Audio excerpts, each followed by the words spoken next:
Thank you very much.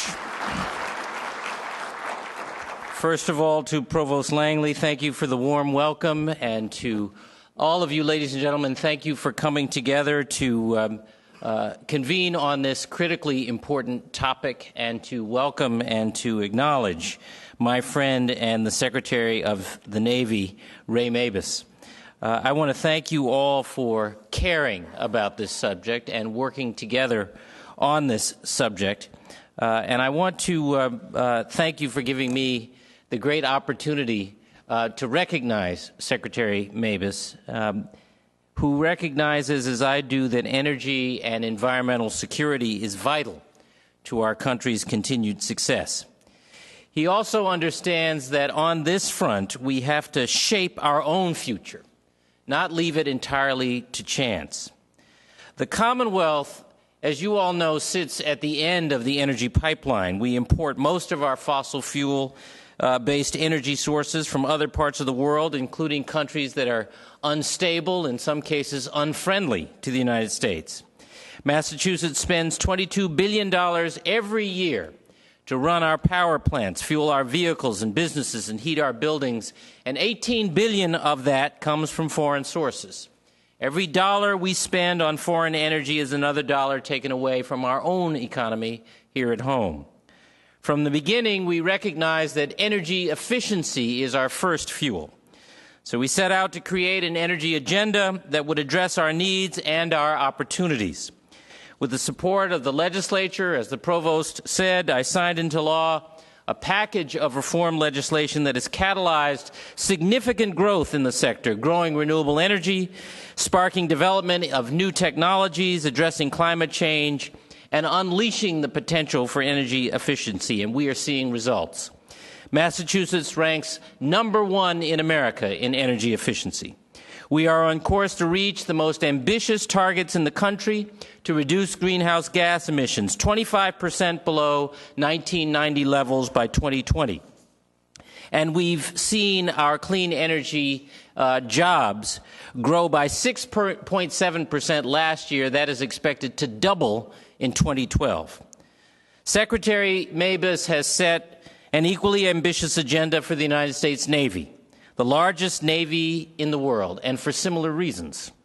Under Secretary Mabus's leadership, the Navy has established a goal of achieving energy security and has taken major steps to address the challenges associated with our independence, or dependence, I should say, on fossil fuels. The Secretary has made a major commitment to the introduction of renewable energy and new technologies. He has set a goal to decrease fossil fuel use by 50% by 2020, to decrease the Navy's vulnerability to the expense and economic volatility associated with fossil fuels, and save the lives of military personnel in combat zones. He also plans to reduce petroleum use in non-tactical vehicles by 50%. And from now on, energy factors will be evaluated when awarding contracts for systems and for buildings. And this summer, the Navy will unveil a Green Strike flight group fueled by a 50% biofuel blend. There's a column I frequently quote or cite that I read a few years ago that really struck me. You know how sometimes there's something rattling around in your head, and you have a conversation or you read something and you think, that really puts words to what has been worrying me.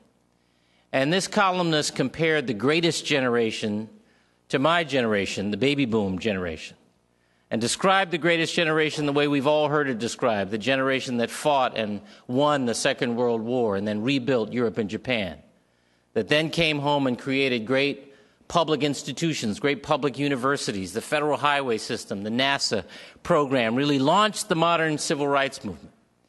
And then the columnist said that the baby generation, by comparison, is the grasshopper generation, because we've been feeding off of that all our lives. That notion of generational responsibility, that we in our time are supposed to do what we can to leave things better for those who come behind us, that we're supposed to think about and act in our long-term best interests, is what distinguishes the leadership of Secretary Ray Mabus.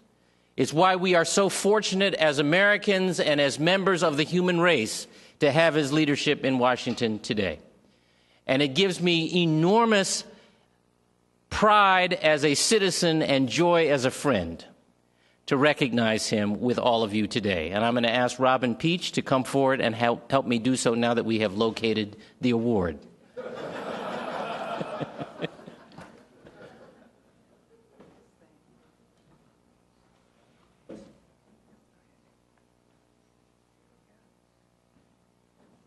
Mr. Secretary, I'm pleased to present to you the 2012 Energy and Environmental Security Award. It is presented to the Honorable Ray Mabus, the Secretary of the United States Navy, on behalf of the Collaborative Institute for Oceans, Climate, and Security, with our thanks. Congratulations.